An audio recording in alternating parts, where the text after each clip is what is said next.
Nico, you want to lead us off? Jordan, obviously, you're slowly getting back into the hang of things. How are you feeling today, fitness-wise and game rhythm-wise? Yeah, I feel good. Fitness-wise, hamstring-wise, feel really good. Game rhythm still need to get, try to get some more minutes as we progress. And, whenever you come back from an injury, it always, feels a little fast at first, and you got to get your feet under you a little bit. So, but I'm feeling good. It's going to be good to get a full week of training in, and I'm ready to go this weekend. This is not a position you haven't seen in the past, but there's a guy like Musovski that's scoring some goals. That's obviously the position that you've been doing so great at. How are you feeling about that dynamic and that desire to get back and be that 9 for this team? Yeah, Moose has done great. Obviously, he's a really good player and has helped us a ton. And I think having that competition within the whole team is important for why we're going to be good this year. You see, we have a really deep team in a lot of positions, and it pushes people in training to work hard. And there's kind of that new standard that's in training. You gotta train well to be on the field and perform on the field. So I think it's just pushing the standards of training up a lot, and it's great to have that competition within the group. Obviously, my goal is to get back to be the number 9. Moose and I are good friends off the field and on the field, and he's a great guy and a great player. So, it just pushes me to keep working hard. Jordan, going back to Sunday, you and Fry have been together now for more than a decade. What was that like for you on the field? Man, it was emotional. It was this really scary moment. I've never really seen anything like that, been a part of anything like that. And obviously, first and foremost, we're just so happy and grateful he's okay, and seeing him around, smiling, and obviously maybe not feeling his best right now, but seeing him around the group and smiling. He's been a teammate, a great captain, but more than anything, a good friend for a long time. So it was an emotional moment to see him down and obviously in serious pain like that. But we're just obviously very happy he's okay. And like I said, seeing him around the last couple of days has been great for the team morale. So we're just happy he's doing well. As the minutes progressed at the end of that, and you're on the field, I don't know if there's communication with trainers, with just you guys. Take us kind of into those moments, just watching the ambulance pull up and stuff for you.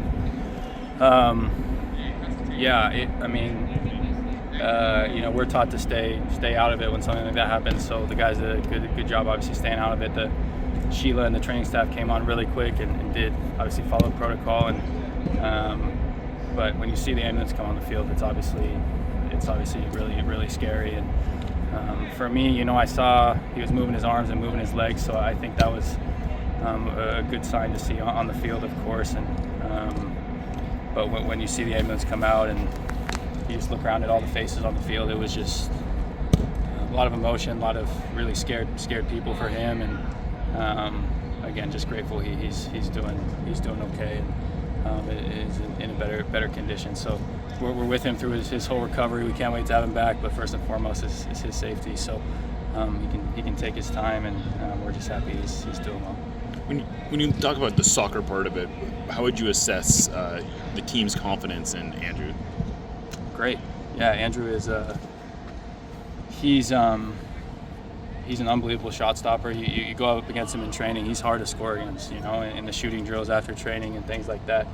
He's so athletic. I think he has probably the highest vertical on the team when we do those jumps, and he's so springy, and he's a really good goalie. So everyone's completely confident in him. You saw him come in last year a few times and do really well, make big saves, was confident with his feet. So we have complete faith in him.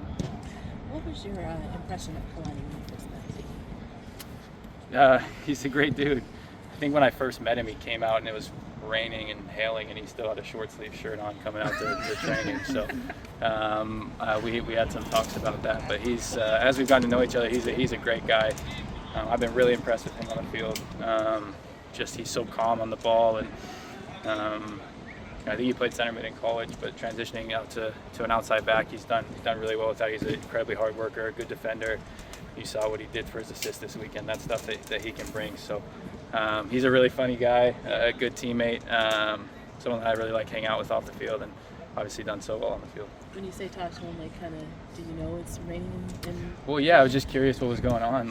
He said he's always done that. Yeah. So he's I don't know. He likes to be cold, I guess. What percentage of the time do you think he's wearing shorts? Oh, I mean, I see him for his first start. I think he showed up to the game in shorts. So Yes, we were all he like, did. "You gotta put some pants on." Man. This is it's a little wild from you. He's without a shirt or in shorts 90% of the day, I think. So, no, but that's just who he is and how he grew up, and we all think it's funny. So he's kind of had that. I mean, I know Stanford's not exactly Bay Area, but he has that vibe. Do you feel? Yeah, I guess so. Kind of that surfer vibe a little bit, but yeah, it's funny to see him. I don't think I've ever seen him wear a short sleeve shirt to training. So we'll see. Jackson made his 100th regular season appearance on Sunday. Kind of looking back on his career thus far, how do you think he's impacted the team? He's done great. An academy guy that's come up and through. I remember training with him when he first coming through, and I was always really impressed with him. Obviously, you see what he brings on the field. He's so good on the ball, so clean technically. How we like to play now, how we've evolved as a team, having a center back like that can play out the back and start attacks for us is massive. And the defensive side of the ball, he's great as well. So it's been really cool to see a kind of a fellow Seattle guy do so well for the group, a guy coming through the academy, and I'm really happy for him. He's a huge part of our team. I remember, he had to step in Champions League when we went on that run for a few games, and that was kind of his first. I think maybe his first start was in the semifinal, from what I remember, or maybe quarterfinal. And he helped us win that tournament. So he doesn't have any fear stepping into big games like that, and he's done an amazing job for us. What about Paul? Obviously, he's been continuing to be a major workhorse on the field, scoring last match. All that to say, what value do you think he brings to his team? Yeah, similar story. Obviously, they're good buddies, and he's just always working hard. You know what you're going to get from Paul. He will always give 100% going forward, coming back. And his final product is, it's always been good, but it's continuing to get better. You see his finish. He's a really good finisher when he gets in the box. And he had a nice assist the game before, I think. So he's done incredibly well too. And again, seeing guys come up through the Seattle area, through the academy, and contribute to the first team, it's special for a guy like me being from Seattle. So I'm really happy for both of them. They're doing really well, and Paul's obviously come on really strong this season.